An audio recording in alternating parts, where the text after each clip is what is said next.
오늘은 산상수훈의 8복 중에요. 6번째 복을 오늘과 내일 주일 아침까지 우리가 나누겠습니다. 자, 마음이 청결하다는 말이 뜻이 뭘까?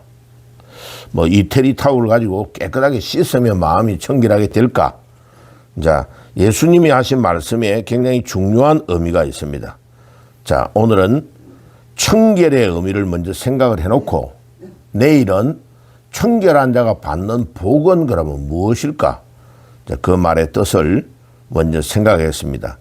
이 청결이라는 단어를 헬라어 원어로 찾아보면 카타로스라는 단어예요.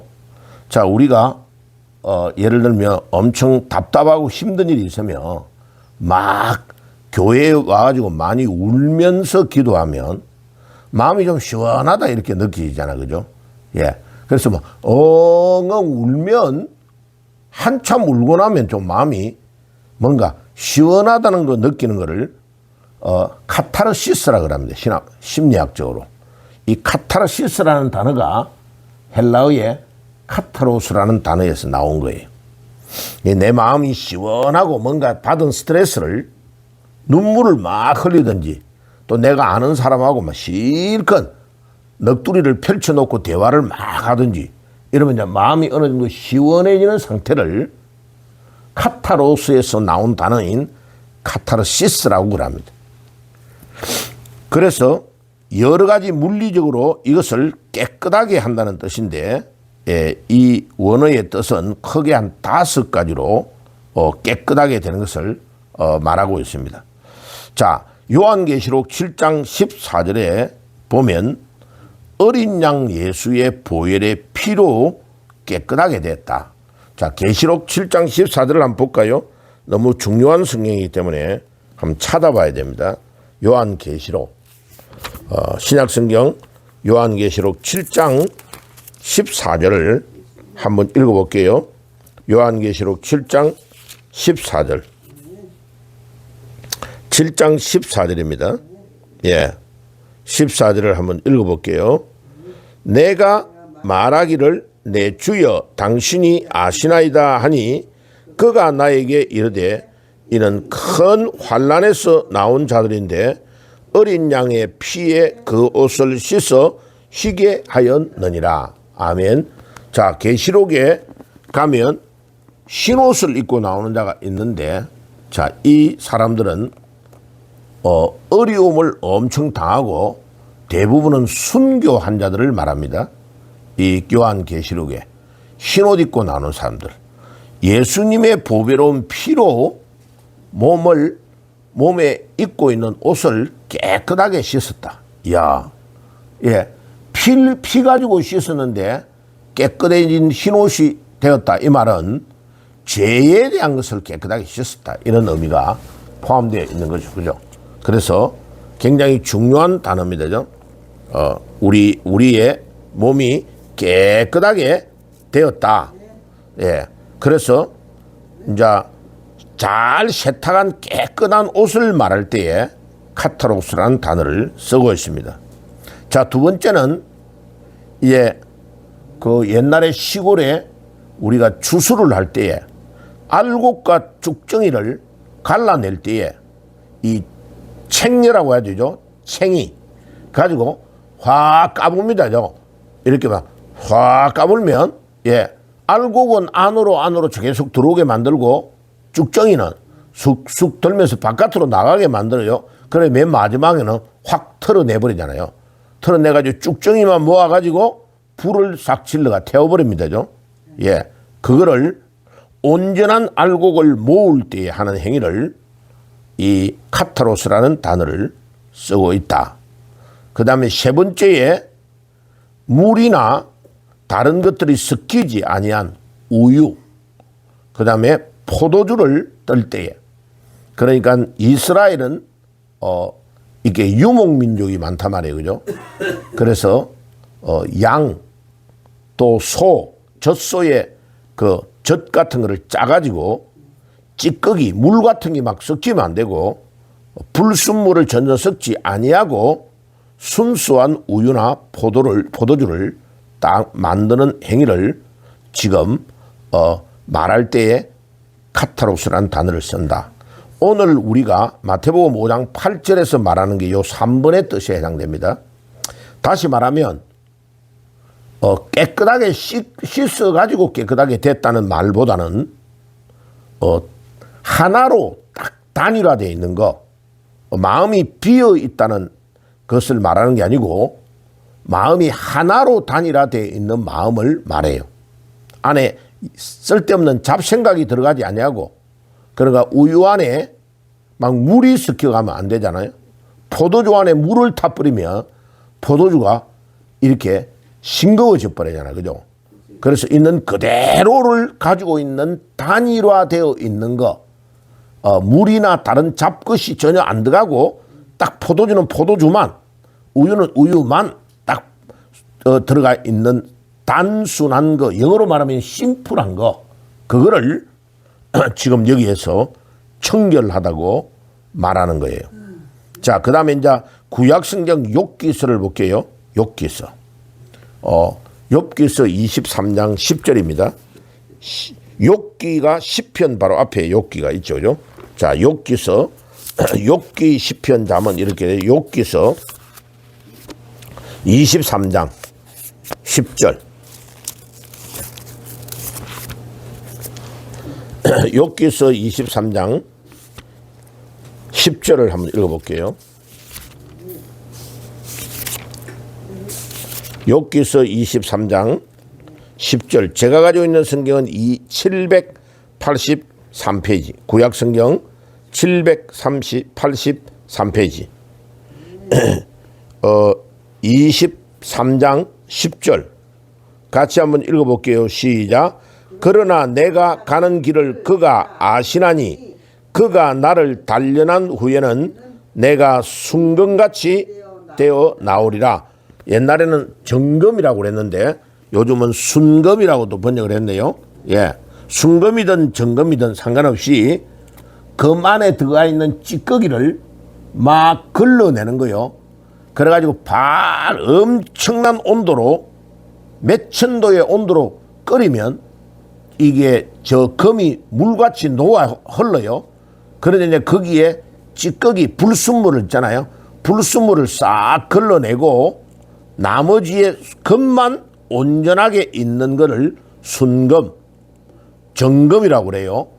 그러니까 이제 우리가 어려운 일을 당하고 욥처럼 환난과 고통을 당하면 믿음이요 정죄되는 거예요. 딱. 그래서 하나님이 우리에게 왜 믿음 생활할 때 적당한 어려움을 주느냐 하면요, 우리가 환경이 너무 좋고 하는 일마다 너무 잘 되면요, 사람은 이게 교만해져요. 딱 그래가지고 벌써 나는 배부르다. 그래 지금 한국 교회가 큰일인 게 뭐냐면요, 70년도 80년도는 어려워가지고 사람들이 막 무릎 꿇고 새벽마다 나와서 기도하고 새벽 기도가 막 교회에 꽉꽉 찼어요. 근데 지금은요, 이제 사람이 배가 부른 거죠. 배가 불러가지고, 예, 이제 살 뺀다고 난리고, 예, 사람마다 거의 다 혈압, 당뇨 없는 사람이 없고, 왜? 너무 잘 먹거든. 예, 그러니까 이제 운동량은 못하라고 들어가는 건 너무 많이 들어가고 이러니까요, 사람이 비대해지고 활동량이 적어지고 운동 안 하니까 사람의 몸이 다 망가져 가는 거죠. 그러니까 시골의 농부들 한번 보세요. 농부들이 살 뚱뚱하게 찌가지고 그러는 사람이 어디 있어요? 예, 막 햇볕 쬐어가면서 매일마다 일하면 사람이 이렇게 말라 오르지 건강할 수밖에 없죠, 그죠? 자기 하는 일에 철저히 노력하면. 그래서 연단한 후에 정금같이 순금같이 나오는 것을 말한다. 자, 그 다음에 이제 이 사사기서 6장을 한번 보세요. 사사기 룻기 사무엘 상한데 사사기서를 한번 보겠습니다. 사사기. 네. 사사기 룻기 사무엘 상하. 저 약간 앞쪽에 있죠. 예. 예. 사사기 6장.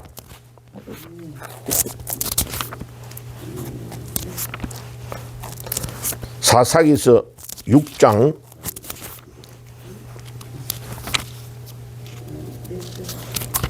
예, 앞에 6장을 먼저 펴보세요. 기드온에 대한 이야기가 나옵니다. 기드온. 자, 사사기 6장에 펴보면요. 이스라엘 자손이 또 6장 1절이에요. 여호와의 목전에서 악을 행하고 있었으므로 여호와께서 7년 동안 그들을 미디안의 손에 맡겨 주시니라. 그러니까 미디안이 이스라엘을 막 점령해 너무 힘들게 하는 거예요. 왜? 그들이 하나님 앞에 믿음 생활 똑바로 안 하고 우상 섬기고 이러니까. 자, 그런데 그때에 기드온이라는 사사를 세웁니다. 사사는 왕이 있기 전에 이스라엘에 어려운 문제가 있으면 재판을 해주는 요즘 판사와 같은 역할을 하는데 이스라엘 전체를 끌고 가는 사람을 사사라고 그래요. 사사. 그러니까 이제 왕하고는 달라요. 하나님이 직접 사사에게 말하면 사사가 하나님의 말씀을 듣고 모든 것을 집행해 나가는 거예요. 자, 그런데 이 기드온이 미디안이라는 이 광대한 나라를 이제 전쟁을 일으켜 가지고 막아내려고 할 때에 이 기드온에게 막 군인들이 막 기드온의 말을 듣고 3만 2천 명이나 모여듭니다. 그러니까 하나님이 3만 2천 명 너무 많다. 2만 2천 명을 돌려보내고 10,000명만 있게 해라.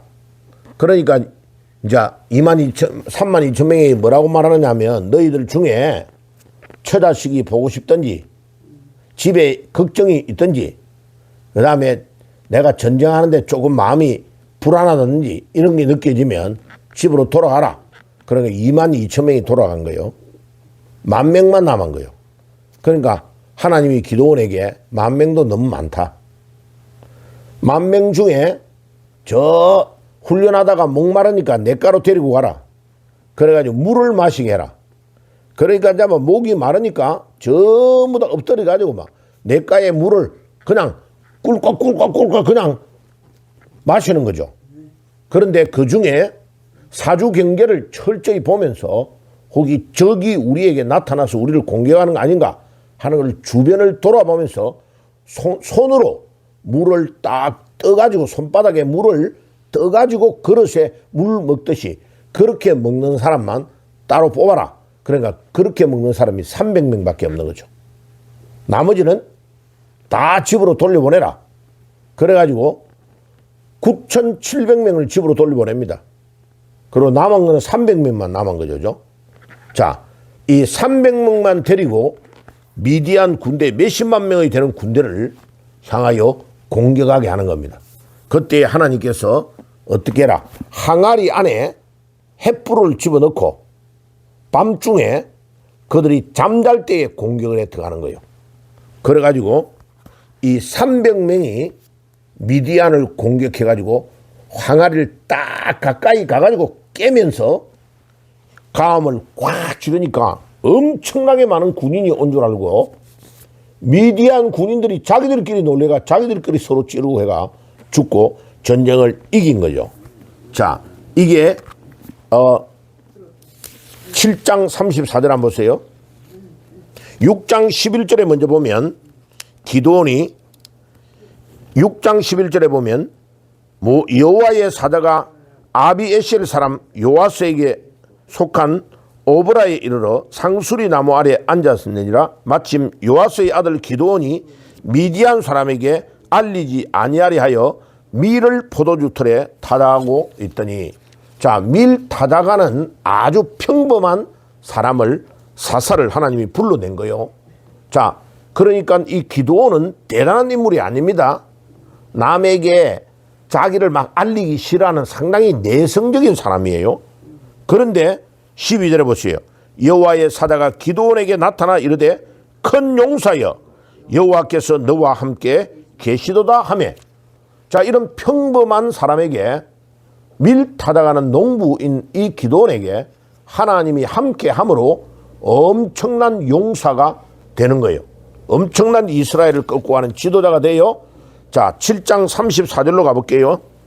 7장 34절 요게 적혀 있죠. 34절 7장 34절은 없네. 그 뒤에요. 가만히 있어봐요. 6장 34절 한번 보세요.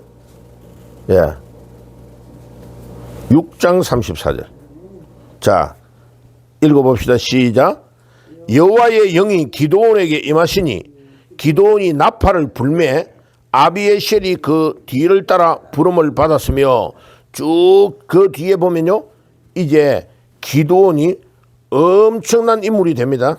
그래가지고 놀라운 역사가 기드온에게 일어나요. 그래가지고 7장 16절 300명을 세대로 나누어 각 손에 나팔과 빈 항아리를 들리고 항아리 안에는 횃불을 감추게 하고 그들에게 이르되 너희는 나만 보고 내가 하는 대로 하되 내가 그 진영 근처에 이르러 내가 하는 대로 너희도 그리하라. 그래가지고 이 300명이 들어가서 20절 세대가 나팔을 불며 항아리를 부수고 왼손에 횃불을 들고 오른손에 나팔을 들어 불며 외치르되 여호와와 기드온의 칼이다 하고 공격을 했는데, 완전히 그 사람들이 혼비백산하고 이 미디안 병사들을 다 무찔러 이기는 역사가 일어났다. 자, 이게 이제 6장과 7장에 대한 중요한 내용이에요.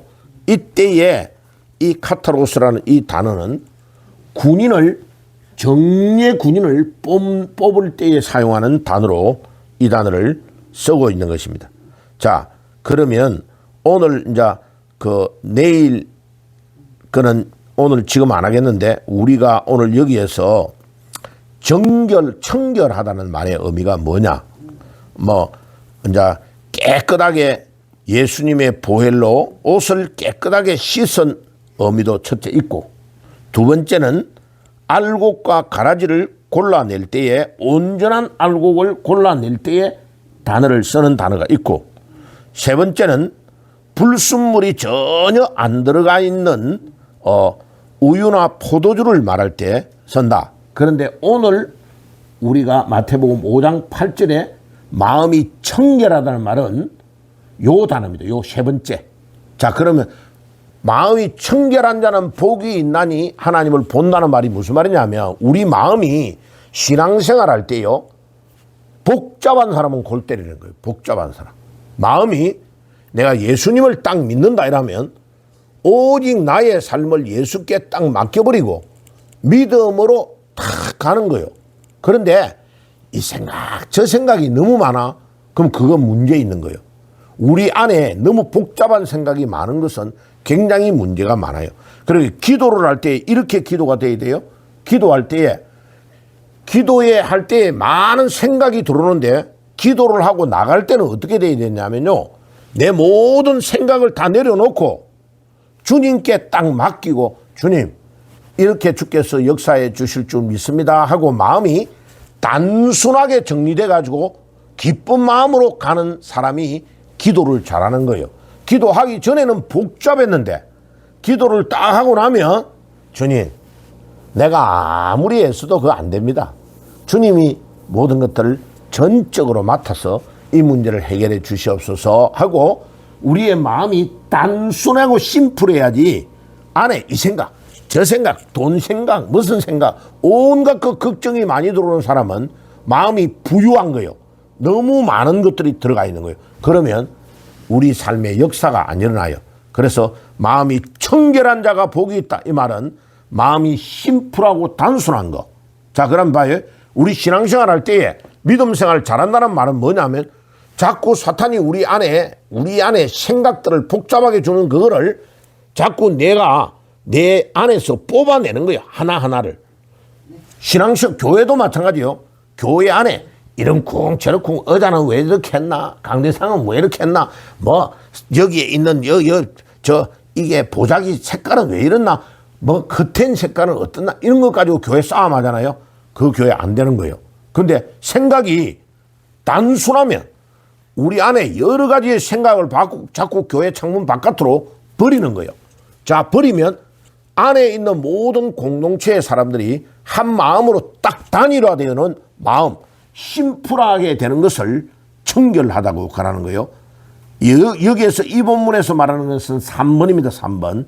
막 닦아가지고 이태리 타올로 깨끗하게 씻는 것을 말하는 게 아니고 마음이 단순한 거, 복잡한 것을 계속 우리 안에 비워버리고 뻥 비어있는 게 아니고 엠프티는 아니고 하나로 단일화되어 있는 마음, 그 마음을 청결하다고 한다.